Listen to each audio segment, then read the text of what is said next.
Satuan Reserse Narkoba Polres Karo amankan tersangka narkoba. Oknum guru di Medan ditangkap atas kasus kekerasan terhadap anak kandung. Ikatan Persaudaraan Haji Indonesia Simalungun gelar rapat kerja dan pelantikan Majelis Taklim Perempuan.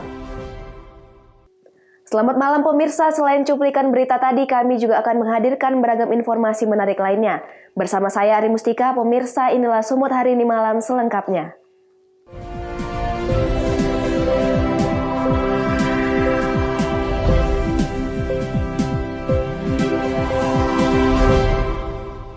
Kita ke informasi pertama pemirsa, Polres Tanah Karo menangkap para pelaku tindak penyalahgunaan narkotika jenis sabu-sabu dan ganja. Barang bukti narkotika jenis sabu-sabu seberat 10,41 gram dan ganja kering seberat 120 gram. Para tersangka terancam hukuman seumur hidup. Tim Satuan Reserse Narkoba Polres Tanah Karo mengamankan 3 tersangka penyalahgunaan narkotika jenis sabu-sabu dan ganja. Ketiga tersangka ini diamankan dari lokasi berbeda. Dengan barang bukti narkotika jenis sabu-sabu seberat 10,41 gram dan ganja kering seberat 120 gram. Dari hasil pemeriksaan kepolisian, salah seorang tersangka mengaku mendapatkan ganja tersebut dari kenalannya di media sosial dan tergiur dengan iming-iming mendapatkan uang yang banyak. Sementara 2 tersangka lainnya diamankan hasil dari penyelidikan dan pengembangan. Menurut Kasat Narkoba Polres Tanah Karo, salah seorang tersangka merupakan residivis atas kasus yang sama, yang baru saja keluar dari penjara. Kesempatan ini, kami dari Polres Tanah Karo di bulan Maret, minggu kedua, ada melakukan pengungkapan kasus sebanyak 3 kasus narkotika dengan 3 tersangka. BB untuk sabu 10,41 gram, ganja 150 gram.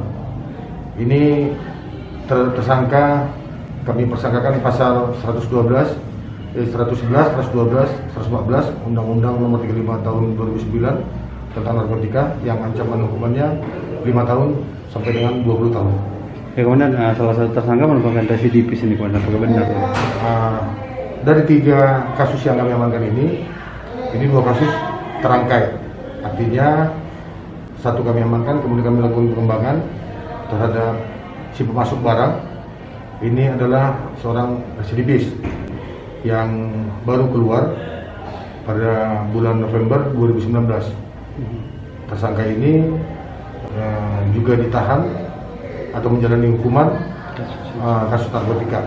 Untuk mempertanggungjawabkan perbuatannya, para tersangka saat ini sedang menjalani pemeriksaan di Polres Tanah Karo dan terancam pasal 111, pasal 112, dan pasal 114 Undang-Undang Nomor 35 Tahun 2009 tentang narkotika dengan ancaman hukuman seumur hidup.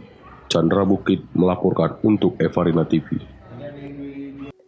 Sementara itu pemirsa, aksi pencurian di sebuah warung di Jalan Sisinga Mangaraja Rantau Prapat Labuhan Batu Sumatera Utara terekam CCTV kini viral di media sosial. Akibat pencurian tersebut, korban kehilangan handphone, kunci rumah, dan sejumlah uang tunai. Aksi pencurian handphone dan tas di warung makan Bambu Kuning, Jalan Sisinga Mangaraja Rantau Prapat, Labuan Batu, Sumatera Utara, terekam kamera pengawas. Pelaku pencurian ini terlihat dalam rekaman CCTV. Pelaku ini pun langsung mengambil tas yang tergantung di dinding beserta 1 unit handphone. Aksi pencurian kemudian beredar di media sosial melalui salah satu pemilik akun Facebook. Korban menjelaskan dirinya baru menyadari kehilangan barang miliknya pada subuh dini hari saat terbangun dari tidur, namun dirinya enggan membuat laporan polisi atas kejadian tersebut. Saya bangun sekitar jam 4:30, tengok HP nggak ada, gitu. Terus HP nggak ada, lalu saya ke belakang sini nengok tas, rupanya tas ini nggak ada, hilang juga gitu. Lalu saya telepon toke minta ditengokkan di CCTV siapa yang apanya itu, mana tuan dapat, siapa yang ambilnya itu. Saya telepon sekitar jam 5-an, telepon sama toke sekitar jam 5. Barulah dikirim video rekaman CCTV itu. Uang yang hilang di tas itu HP Samsung yang lipat ya itu. sama uang 1 juta sama kunci rumah. Ucok Sitorus melaporkan untuk Evarina TV. Kita ke informasi lainnya, pemirsa, diduga tak senang akibat saling ejek. Minggu pagi, 2 kelompok warga kembali saling serang lempar batu di jalan lintas Medan Belawan. Petugas kepolisian yang mencoba membubarkan tawuran dengan tembakan peringatan sempat mendapat serangan lemparan batu hingga petasan. 2 kelompok warga Yaung Panah Hijau dan Pekan Labuhan saling serang lempar batu hingga petasan di kawasan jalan lintas Medan Belawan, Kecamatan Medan, Labuhan, Sumatera Utara. Aksi tawuran 2 kelompok warga ini bukan pertama kalinya terjadi. Sebelumnya 2 pekan lalu 2 kelompok warga juga saling serang berujung penjarahan salah satu kios pedagang ponsel. Aksi tawuran ini sempat dibubarkan oleh petugas kepolisian dari Polsek Medan Labuhan dengan melepaskan tembakan peringatan ke udara. Namun petugas malah mendapat serangan lemparan batu hingga petasan. Salah satu warga mengatakan belum diketahui penyebab tawuran antar 2 kelompok warga ini. Diduga dendam lama yang sudah terjadi selama 3 tahun terakhir yang berawal dari saling ejek, sehingga menimbulkan ketidaksenangan antara 2 kelompok pemuda tersebut. Ya sepertinya ini nampaknya dendam lama ini. Dari jam berapa mulai tadi, Bang? Dari jam 2 lah sampai jam 4 ini udah agak aman. Jadi sebelumnya ini udah pernah perang terus aman gitu, Bang. Ini kembali lagi nih, Bang, ya? Ya ini udah perang tahunan lah, setahun lalu udah pernah juga perang ini. Dipicu karena apa? Dipicu karena ya kita nggak tahu dipicunya, mungkin dendam lama gitu. Nah, ada korban tadi, Bang, sama tawuran? Korban nggak ada, belum ada lebih. Yang luka-luka ada? Yang luka kita belum dapat info juga, cuman ada batu-batu lah, perang batu itu. Tugas kepolisian sendiri, Bang, tadi udah datang, Bang, ya? Polisi udah berusaha keras, cuman pihak polisi kurang tenaga, kurang personil dia. Salah jumlah, Bang, ya? Ya. Tidak ada korban jiwa dalam aksi tawuran saling lempar batu dan petasan yang berlangsung selama 2 jam ini. Namun jika petugas kepolisian lambat dalam menangani 2 kelompok warga bertikai, maka akan kembali terjadi tawuran, membuat resah warga dan pengguna jalan. Wahyu Pratama melaporkan untuk Evarina TV. Sumut hari ini masih akan kembali sesaat lagi, tetaplah bersama kami.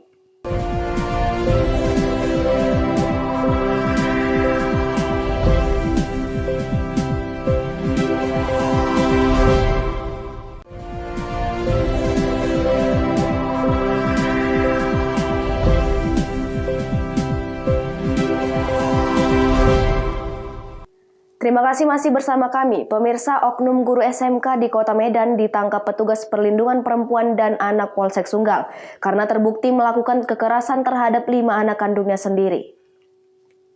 Polisi menangkap tersangka inisial NIS karena melakukan tindak pidana penganiayaan dan kekerasan seksual terhadap 2 anak kandungnya di Kecamatan Medan Sunggal, Kota Medan, Sumatera Utara, sejak 18 Januari 2021 lalu.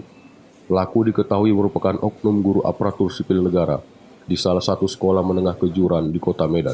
Kapolsek Sunggal Komisaris Polisi Yasir Ahmadi mengatakan, perbuatan pelaku diketahui ibu kandung korban yang kemudian melaporkannya ke Polsek Sunggal. Berdasarkan laporan tersebut, petugas melakukan penyelidikan dan menangkap tersangka di kediamannya. Yasir menjelaskan, dari hasil pemeriksaan terhadap tersangka dan bukti visum, polisi menetapkan tersangka NIS sebagai pelaku penganiayaan dan pelecehan terhadap kedua anak kandungnya tersebut.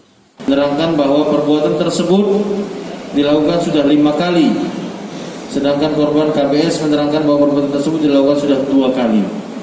Jadi 2 korbannya, 1 korban anak kandungnya beliau sendiri perempuan, dan juga korban yang kedua yang dicabuli adalah anak kandungnya sendiri berjenis kelamin laki-laki. Ini kasus yang cukup membuat kita miris karena beliau juga berprofesi sebagai tenaga pendidik komputer di salah satu SMK yang ada di daerah Kecamatan Sunggal. Untuk mempertanggungjawabkan perbuatannya, tersangka dikenakan pasal 82 ayat 1 subsidiar pasal 81 ayat 2 junto 76E Undang-Undang Nomor 35 Tahun 2014 tentang perubahan atas Undang-Undang Nomor 23 Tahun 2002 tentang perlindungan anak dengan ancaman hukuman pidana 15 tahun penjara. Wahyu Pratama melaporkan untuk Evarina TV. Masih dari kota Medan, pemirsa, keributan antara dua kelompok pemuda di Medan kembali pecah. Salah seorang pria dari salah satu kubu yang berlawanan babak belur dihajar hingga harus dibawa ke rumah sakit. Perkelahian antar dua organisasi masyarakat tersebut terjadi di Pasar Bulan Jalan Bulan Medan, Sumatera Utara pada Sabtu pagi sekitar pukul 10.30 WIB. Perkelahian tersebut berhasil direkam warga yang berada di lokasi kejadian dan viral di media sosial. Dalam rekaman tersebut, seorang pria yang mengenakan seragam salah satu ormas berinisial AS menjadi korban pengeroyokan tiga pria yang mengenakan seragam ormas berbeda. Para pedagang yang umumnya para ibu-ibu tersebut berusaha melerai perkelahian 3-1 tersebut. Namun, aksi ketiga pelaku semakin brutal hingga mengakibatkan korban yang berprofesi sebagai juru parkir di pasar tradisional tersebut mengalami luka parah hingga harus dilarikan ke Rumah Sakit Umum Deli. Perkelahian antar dua kubu ormas tersebut sempat membuat ketakutan para pedagang pasar. Menurut salah seorang warga, perkelahian antar kelompok pemuda tersebut dipicu rebutan lahan parkir Pasar Bulan Medan. Masalah parkiran katanya bang? Parkir ini siapa bang parkir? Bang apa tadi lah, yang luka-luka tadi? Siapa namanya? Bang apa namanya itu? Siapa? Sinuraya, dia memang parkir sini. Iya bang. Jual parkir sini. Siapa itu yang mukul ini? Yang mukul ini katanya anggota Sardo. Anggota Sardo. Dia sebagai apa dia? Dia dulunya tukang parkir sini juga, mungkin rebutan lahan kali orang tua. Wahyu Pratama melaporkan untuk Evarina TV. Pemirsa, ruas jalan ambles di Kabupaten Nias Utara, Sumatera Utara semakin parah dan mengancam keselamatan pengendara. Koramil 05 Lahewa laksanakan bakti sosial menimbun ruas jalan dengan batu dan sirtu. Ironisnya, pihak pemerintah daerah setempat masih tahap merencanakan, padahal amblasnya ruas jalan ini sudah 2 pekan lamanya.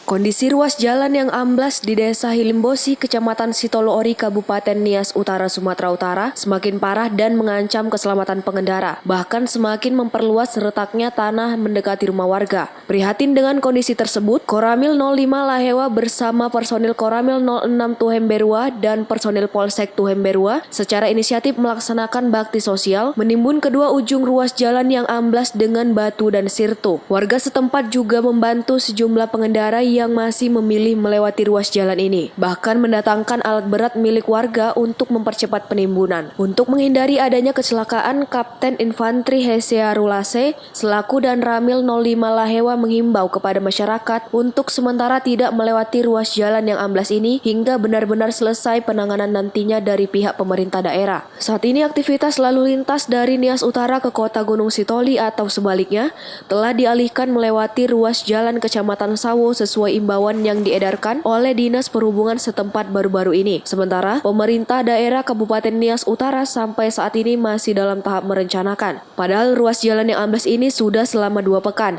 Hingga kini belum ada penanganan serius, seolah-olah mengabaikan dan tidak tanggap terhadap bencana alam yang menimpa infrastruktur publik. Ada 3 kali saya lewat di sini, saya lihat, bagaimana? Sementara roda 2, roda 4 yang lewat jalan ini tetap nyangkut dia Pak. Ya, kasihan masyarakat. Nah, untuk itu saya lewat kemarin ada batu-batu di sini. Makanya dengan kerelaan hati saya gerakan personil saya dan dari Tuhemberua tambah juga dari Polres. Sebagaimana rencana sebelumnya bahwa kita melaksanakan bakti sosial saja. Berarti ini inisiatif saja karena saya lihat masyarakat kita juga banyak yang menderita lewatnya. Apakah betul ruas jalan atau kendaraan dialihkan ke ruas jalan Sawo ini Pak Komandan? Sementara waktu karena kerja di sini, takutnya numpuk. Jadi dari kabupaten mengalihkan buat sementara. Nanti dalam 2 hari ini sudah bisa dilewati, sudah bisa normal kembali. Haugo Manozega melaporkan untuk Evarina TV. Sumut hari ini masih akan kembali sesaat lagi, tetaplah bersama kami.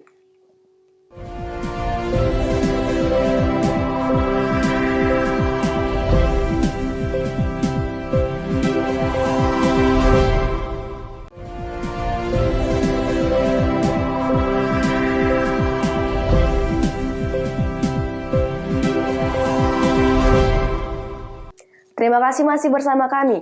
Pemirsa, jelang bulan suci Ramadan 2021, Ikatan Persaudaraan Haji Indonesia Kabupaten Simalungun menggelar rapat kerja daerah pertama, sekaligus pelantikan Majelis Taklim Perempuan IPHI Simalungun masa bakti 2021-2025 di Parapat, Simalungun, Sumatera Utara. Untuk mempererat tali silaturahmi haji di Simalungun, menjelang bulan suci Ramadan yang jatuh pada April mendatang, Ikatan Persaudaraan Haji Indonesia Kabupaten Simalungun melaksanakan rapat kerja daerah pertama di Convention Hall Parapat, Sumatera Utara. Selain menggelar rapat kerja, IPHI juga melaksanakan pelantikan Majelis Taklim Perempuan untuk masa bakti 2021 hingga 2025. Adapun susunan pengurus Majelis Taklim yang dilantik, Ketua Haja Siti Miran Harahap, Sekretaris Haja Elpianti Sahara Pakpahan, dan Bendahara Haja Salama Pasaribu. Dalam kegiatan ini, Ketua Umum IPHI Sumatera Utara Musa Rajeksa diwakili oleh Wakil Ketua IPHI Sumut, Haji Ardiansyah dan Haji Joni Waldi, sebagai salah satu pemateri dalam pelaksanaan rapat kerja tersebut. Ardiansyah memberikan apresiasi kepada IPHI Kabupaten Simalungun yang telah melaksanakan rapat kerja daerah pertama. Semoga agenda kegiatan ini dapat menjadi agenda setiap tahunnya untuk mempererat hubungan persaudaraan haji di Simalungun dan Sumatera Utara. Kemudian Joni Waldi mengaku, dengan pelaksanaan rapat kerja ini diharapkan ke depan IPHI Simalungun dapat lebih maju lagi dan bisa mempererat tali persaudaraan antar sesama. Ya, sebagai pengurus IPHI juga saya di provinsi, kami memberikan apresiasi yang luar biasa ini terhadap IPHI Kabupaten Simalungun. Baru dibentuk kurang lebih dikukuhkan 3 bulan yang lalu, dan ini sudah bisa rakerda di hari ini. Ya, saya pikir apresiasi itu harus diwujudkan juga di dalam rangka konsolidasi organisasi, merumuskan rencana kerja yang lebih baik ke depan. Harapan kami juga IPHI Kabupaten Simalungun nantinya selain dia mengembangkan ukhuwah Islamiyah di tengah-tengah masyarakat, memberikan pencerahan kepada masyarakat, khususnya orang-orang yang akan berangkat haji yang sekarang ini tertunda-tunda. Kemudian harapan kami ke depan IPHI Kabupaten Simalungun bisa menjadi bagian dari perubahan Simalungun ke arah yang lebih baik. Selanjutnya, pelaksanaan rapat kerja tersebut dibagi menjadi 3 komisi dan masing-masing komisi menyusun program kerja tahunan dan kemudian disampaikan kepada pimpinan rapat. Beberapa poin program kerja yang dihasilkan dalam rapat tersebut antara lain menjalin sinergitas dengan pemerintah melalui Dinas Pendidikan untuk meminta pelaksanaan belajar tatap muka di Simalungun segera dilaksanakan demi kepentingan bersama. Peningkatan perekonomian masyarakat, mengembangkan program dakwah mulai dari tingkat kecamatan. Ketua IPHI Kabupaten Simalungun Amri Syamsi Mamora mengatakan, untuk menyemarakkan bulan suci Ramadan nanti, Ikatan Persaudaraan Haji Indonesia Simalungun siap menggelar beberapa kegiatan keagamaan, salah satunya dengan membuat kegiatan berbuka puasa bersama. Rapat kerja daerah pertama IPHI Simalungun setelah pelantikan pada bulan 12 di perdagangan kemarin. Tujuan rakerda ini adalah untuk menghimpun beberapa ide-ide untuk kegiatan-kegiatan IPHI Simalungun ke depannya 1 tahun bahkan sampai 5 tahun untuk memberikan kebaikan-kebaikan, menebarkan kebaikan bukan hanya kepada anggota saja, tapi kepada masyarakat Kabupaten Simalungun, khususnya haji jamaah Simalungun. Untuk program kerja jangka pendek, menengah, dan jangka panjang bisa jelaskan, Pak? Untuk jangka pendek ini, karena sebentar lagi kita akan masuk ke bulan suci Ramadan, insyaallah nanti kita akan menyemarakkan ya bulan Ramadan mungkin dengan buka puasa bersama sekaligus dengan safar Ramadan, dan nanti kami akan rangkai dengan kegiatan IPHI Sumatera Utara itu Bapak Musa Rajeksa yang untuk waktu dekat. Kemudian dalam tahun pertama nanti mungkin kami akan berencana untuk menyusun kerjasama yang pertama dengan Bank Sumut Syariah dalam rangka pembuatan kartu anggota, Pak Jabar ya, anggota, dan kemudian nanti yang agak berat ini sebenarnya kami membuat Wisma IPHI di Parapat ini. Melalui kegiatan ini diharapkan kepada seluruh jemaah haji yang ada di wilayah Kabupaten Simalungun bisa bergabung dengan IPHI demi mempererat tali silaturahmi serta menggalakkan kegiatan-kegiatan keagamaan. Selanjutnya pelaksanaan rapat kerja daerah yang dilaksanakan di kawasan Danau Toba Parapat Simalungun tersebut diterapkan dengan protokol kesehatan sesuai anjuran pemerintah. Tim Liputan melaporkan untuk Evadina TV.